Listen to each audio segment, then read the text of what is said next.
Hello everybody, my name is Rebecca and this is my presentation. The title of the presentation is The Evils of Welfare Dependency, Disabled People's Struggles with an Unjust Welfare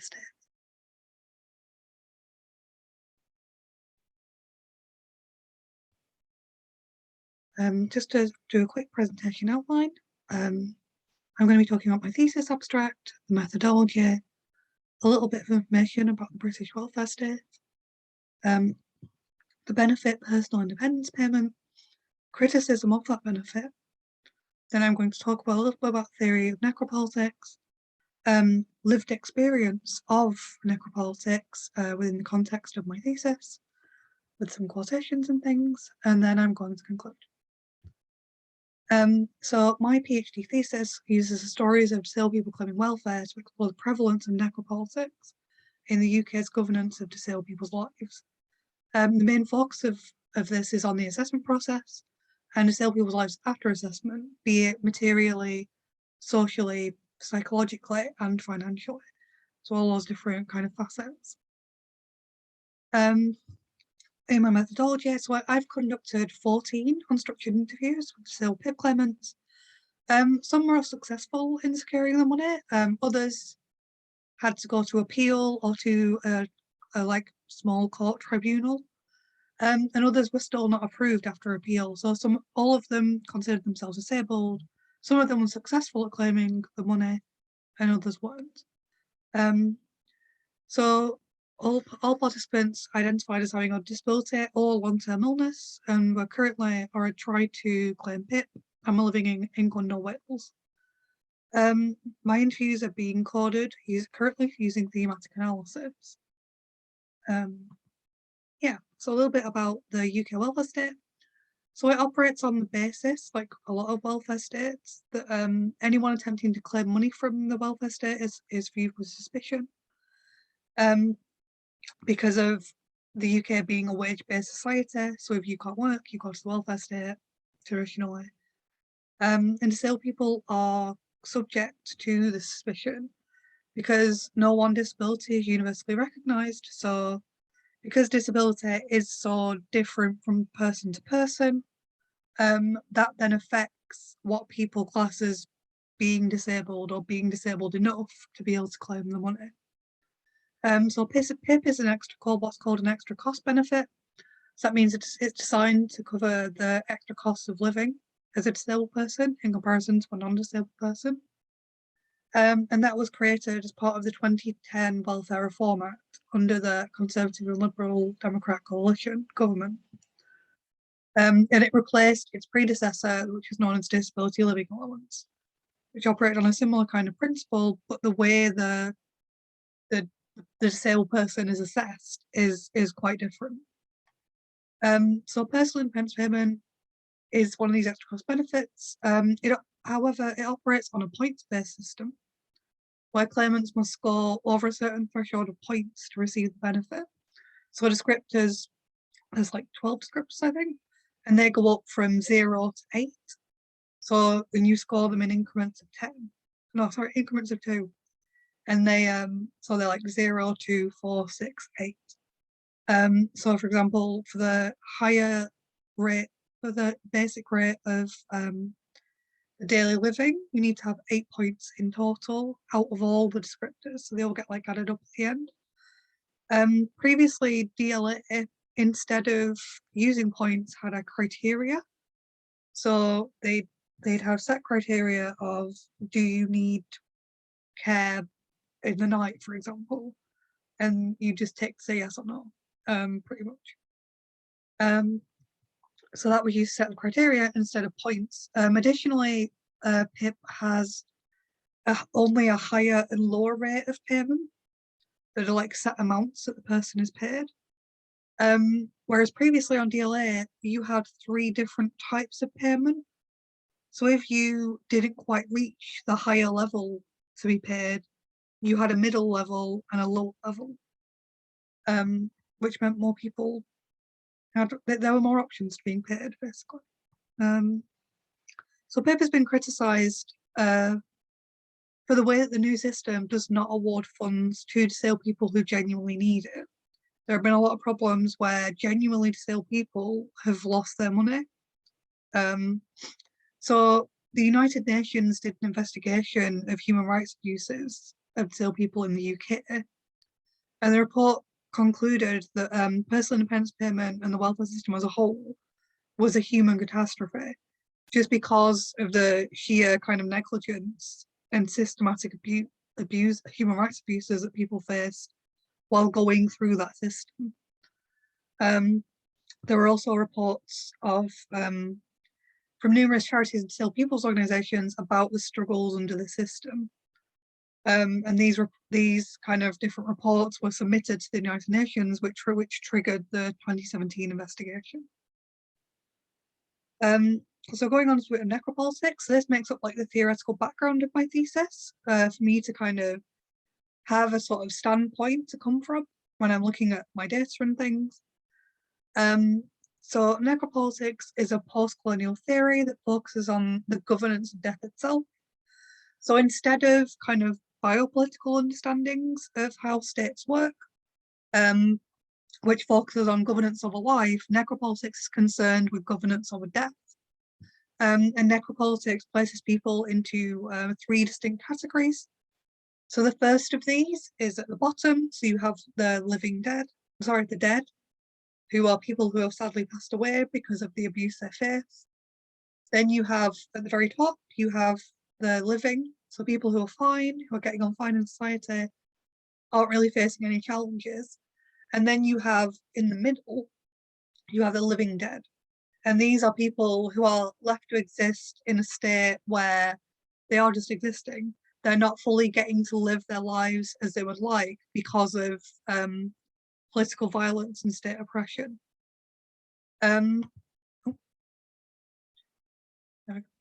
So necropolitics has been applied to numerous groups since its inception, such as the LGBTQ community, refugees, casualties of Black Lives Matter movement activists, and quite recently, most recently, the literature shifted to look at the necropolitics of COVID-19 pandemic on disabled people and disabled bodies, and how they were kind of outranked by non-disabled people in terms of whose life was worth saving. And in my research, I argue that the idea of necropolitical governance can be applied to disabled welfare claimants in the UK and their experiences. So I've got some quotes here from participants. So this is from Serena, one of my participants. She talked about the material effects of claiming. So her quote says, say from October to March, you budget a little tighter because it's the winter months, the colder, darker nights. You don't want your utilities to go off in the middle of the night. So those things aren't negotiable. So I don't mind not eating for 2 days in a row or something, as long as I can have my eating up. That's just how it is for me. So the material effects are what a disabled person is kind of going without. So for some, like Serena, this equates to food and other essentials to make sure she could keep her heating on. However, Serena also mentioned later on in the interview that she'd like to go to the football now and again. So she supports a particular football team. And she said, you know, my nearest ground, it's about £40, say, for a ticket. She went, I just like to go now and again, which is a very, very small ask in kind of the wider world of what people can spend their extra income on. So she's having those kind of material effects of missing out on certain things, as well as the basic necessities she needs to simply exist. It goes beyond that into what would she like to live what is classed as a good life. And for her, it's a simple pleasure in visiting her local football ground. So there's some other quotes here on the social effects of claiming PIP. So quite often this focused on things around what participants had said to them, what participants felt like that sometimes they couldn't come forward and be honest about claiming welfare. So there's a quote here from Hope. So every single time I do something that's not within the image of what disabled people do, like I'm really interested in classical music and art galleries and like interior design, which you can do cheaply, and every single time I've got a voice in my head going scrounger, scrounger, scrounger. So being a scrounger is something that's kind of tossed around a lot in the UK media and in kind of public perception of what welfare claimants are like. So every time Hope does something that steps outside of her sort of assumed disabled identity, or what she should be doing as a welfare claimant, she feels guilty about it. So because of these kind of social attitudes, and many participants found themselves questioning their disabled identity, some noted they hadn't disclosed their welfare claiming to family members, for example, or friends, because they were really worried about the shame or the stigmatization that comes with being an impoverished person. Two participants mentioned, in fact, that they were worried that their carers or neighbours may call the DWP, the Department for Work and Pensions, who kind of oversee the PIP system. They felt that they might get accused of faking their disability, which theoretically might mean that they were investigated for fraud and would result in their financial aid or entitlement being removed. So going on to the emotional effects of assessment. So almost all participants reported feelings of stress, hopelessness, and anger. Two had reported it had led to thoughts of taking their own lives. And one reported that they had actually tried to take their own life as a result of assessment, and at the time their ongoing appeal, which went on for several months. So they spent several months without the money while that appeal kind of went through the ins and outs of being processed. Many, even post-assessment, still experienced emotional effects. So fear of the state, but also particularly the Department for Work and Pensions, were expressed by many participants. Until very, very recently, all participation communications came in a brown envelope. And as Garthwaite 2014 states, like claimants end up with what's called brown envelope fear, where that brown envelope drops through the door and you're instantly terrified because you know it's from the DWP and you know it's usually bad news. Participants are sometimes left with this emotional damage and fear for the next time they have to repeat the assessment. So quite often, which is something you didn't get with DLA so much, PIP can be repeated in sort of like 1 to 10 year increments. So your money is never guaranteed because you have to continually reapply. For me at the minute, that's every 3 years roughly. So every 3 years I have to reapply and once again prove I'm disabled. So there's some quotes here, like from Inga, who said, "I can barely ask for my repeat prescription right now. It's so difficult and so much energy even, but we've had no money." So Inga's claim wasn't successful when she tried to claim a year ago. And yeah, the way that the questions are just so confusing to me, the forms, and I just get a little bit panicky thinking about having to fill that out again. So what the assessment process is usually is the claimant is sent a huge form. It's about 14 pages, I believe, off the top of my head. And people have to fill it out, and it details every aspect of their lives. Like, can they wash themselves, dress themselves, feed themselves, and so on. And that is a huge form that is filled out in pen and paper. Until extremely recently, because of COVID, that wasn't available online. So you would have to try and fill that out yourself, which if you have problems with your hands or problems with energy, that can take a lot of time. And then you would have usually an interview with a medical professional who would again talk to you about the things you'd written in the form, which can be quite distressing for a lot of claimants. And as Matilda kind of noted, you end up in this hypervigilant state of constantly assessing yourself against what you think their criteria might be. And you are afraid of their assessment and you internalize that criticalness. So what Matilda is touching on here is that even once the process is over and you're awarded or not awarded the money that you need, you are constantly assessing yourself against their criteria of, oh, I hope, how would me say taking a train journey be seen by a DWP assessor? How might that be interpreted by the PIP criteria? And it's something I myself have experienced.